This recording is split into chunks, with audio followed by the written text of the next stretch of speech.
I think Liko and Roy should meet all of Ash's friends, and here's why. Pokemon Journeys had some really good character returns, where Ash's old friends came back to help aid new characters in development. Gary with Go, Serena with Chloe, and more. This makes me think, what if this happened in Pokemon Horizons? If characters like Serena, Brock, Misty, and more returned to interact with Liko and Roy, it would be awesome! It's also a great time to show how all of these characters have developed on their own without Ash present. So, here are hypothetical episode ideas for every one of Ash's friends. In this episode, the Rising Volt Tacklers are on a journey when they find a local fishing competition. Ludlow surprisingly leaves the ship and claims he's going to win the tournament, which fires up Liko and Roy into joining as well. As Liko and Roy struggle to catch any bite, Ludlow racks up bite after bite, gaining a ton of points.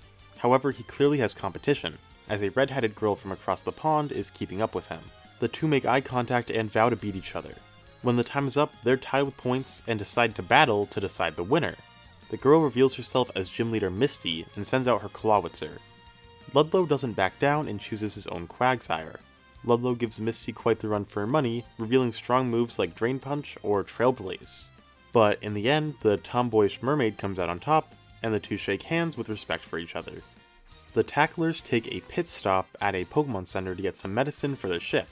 As Liko walks in though, she's shocked to see that the center is overrun with sick patients. There's one doctor there who explains Nurse Joy called in sick to work, and that she couldn't come in.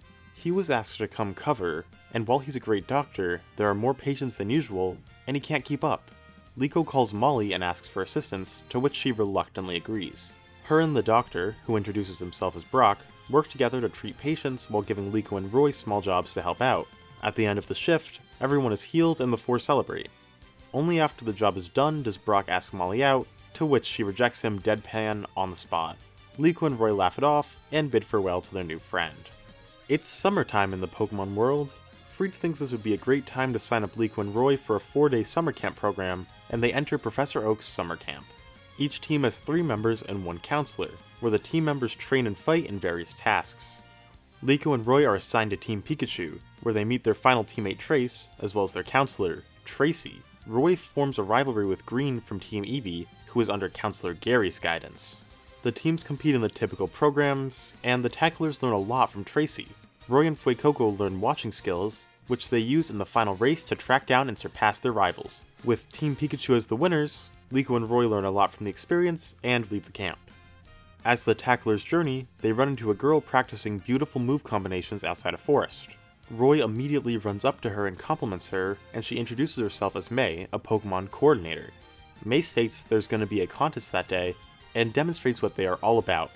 Roy gets fired up and drags Liko along to sign them both up to join. In the performance round, Liko has Sprigatito use Leafage to fill up the stadium, and Roy has Fuecoco perform a song and dance.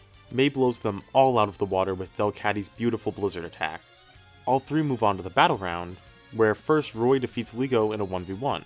Next in the semifinals, Roy faces May and tries his best, maybe even learning a cute move like Disarming Voice. In the end, May defeats him and goes on to winning the contest. Liko was embarrassed by the whole thing, but Roy loved the experience. While traveling, the Volt Tacklers meet a bizarre-looking brand new Pokemon. The Pokedex explains that it's a new species called the subscribe button, and to catch it, you need to tap it. Liko and Roy both hit it and subscribe to Aleximo on YouTube. Well, I guess we all better follow their example and catch this Pokemon ourselves. Make sure you hit the subscribe button right now. In Paldea, Liko takes a quick stop at her mom's school to meet her. Liko ends up accidentally interrupting one of Luca's classes, but she invites her daughter in to help the kids out. Liko meets one of them, a Brainiac student named Max, who came from Hoenn for a week-long learning experience in Paldea. The two bond, and Max is even able to teach Sprigatito the move Bullet Seed, which he claims he learned a lot about through one of his friend's Pokemon. Liko eventually leaves the school with her newfound knowledge. On a journey, the Tacklers meet a blue-haired girl promoting her new Pokemon Cheer program. She introduces herself as Dawn, and states that after becoming a top coordinator, she's been trying to drum up interest in Pokemon cheerleading, and teaches classes on it. Liko and Roy sign up, and dress up and learn how to cheerlead. Dawn, Liko, Roy, and the other class members then head to a local battle. They cheer for Elite 4-member Lucian as he faces a challenger, and in the end, Lucian wins. Lucian thanks them for the help, and Liko and Roy leave learning a brand new skill. While traveling through Unova, the Volt Tacklers are introduced to the annual PWT Junior Cup. Here, the trainer who wins will gain the opportunity to challenge Unova champion Iris. Liko, Roy, and even Dot make their way through the brackets fighting familiar characters such as Luke or Stefan. In the end, Liko is able to face Iris, and explains she's a huge fan of the young champion. Liko gives it her all but ultimately loses to the champion. Liko and Iris get to take a selfie together, ending the episode. Also while traveling through Unova, the group takes a stop at Striaton City. Murdoch is ecstatic to try the city's famous restaurant, but is even more excited to see that today, they had a free cook event where anyone can come in and pitch a new dish to the restaurant. He immediately signs up, and Liko and Roy help him out obtaining ingredients and such. Murdoch meets another chef there and becomes great friends with the green-haired man. In the end, the 3 judges come out to taste the food, and surprisingly that man is one of them. Silent, Chili, and Crest judge the food and unanimously agree that Murdoch's is the best, so they add it to their menu. On a journey through Kalos, Orla drags the group along to the annual Gadget Festival. Orla, the machine enthusiast, is in awe of everything she's seeing. She soon meets one of Kalos' great inventors, Clement, and they immediately get along. They interact throughout the festival, and eventually Clement shows her one of his inventions that he's working on, but can't perfect. Orla helps him out and finishes it, revealing it as a Pokemon-powered navigation system. Clement gives it to Orla to bring onto the airship, and the two part ways. While traveling through Kalos, Fried mentions that there's a fossil research lab nearby, and they may have information on ancient Pokemon. Roy is ecstatic at the idea of visiting, and seeing if they know anything about the ancient Pokeballs. There, they meet this child volunteer named Bonnie, who kinda works there and helps cares for Tyrantrum and other Pokemon. Her and Roy quickly become friends, and she introduces him to a worker there who helps him learn about more lore with ancient Pokemon. Roy also trains with Bonnie and Tyrantrum a bit, and maybe Fuecoco can even learn a new rock or dragon type move.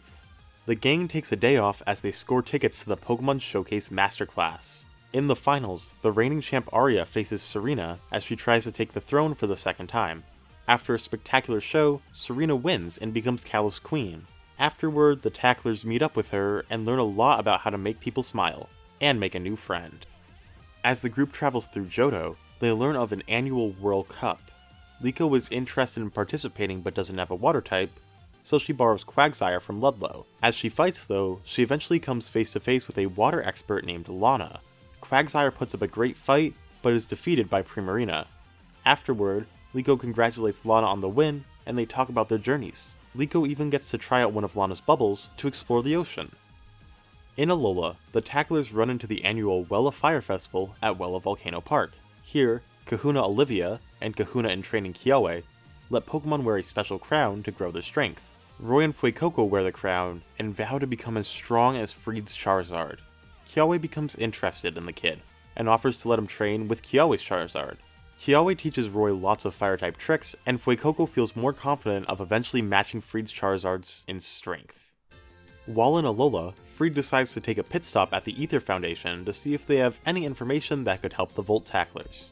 While Fried talks with the staff there, the boss Lusamine introduces Liko and Roy to her daughter Lily, who is helping out that day. Lily offers to give them a tour of the artificial island, and they accept. Some Pokemon in the facility are having an argument, and Liko and Lily work together to understand what's happening and help the Pokemon.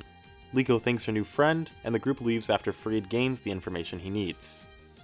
When Fried needs to stop up on groceries, but everyone's busy, he has no choice but to send Dot into the Melee market to pick up their orders.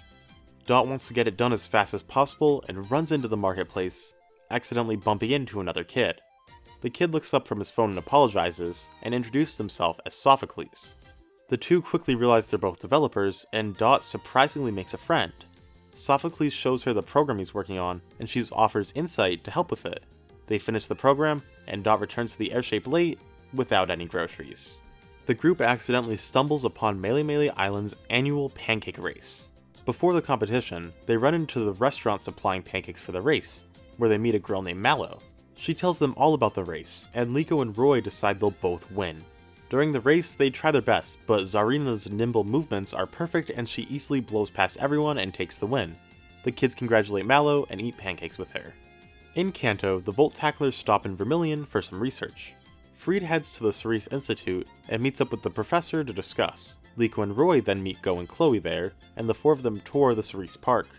Here, Liko takes notes on all of the different Pokemon interacting, and learns more about different types of Pokemon from all over the world.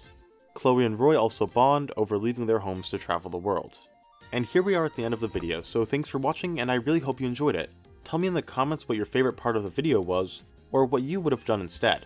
And check links in the description to continue the conversation with me on social media too. And of course consider subscribing. I'll see you in the next one.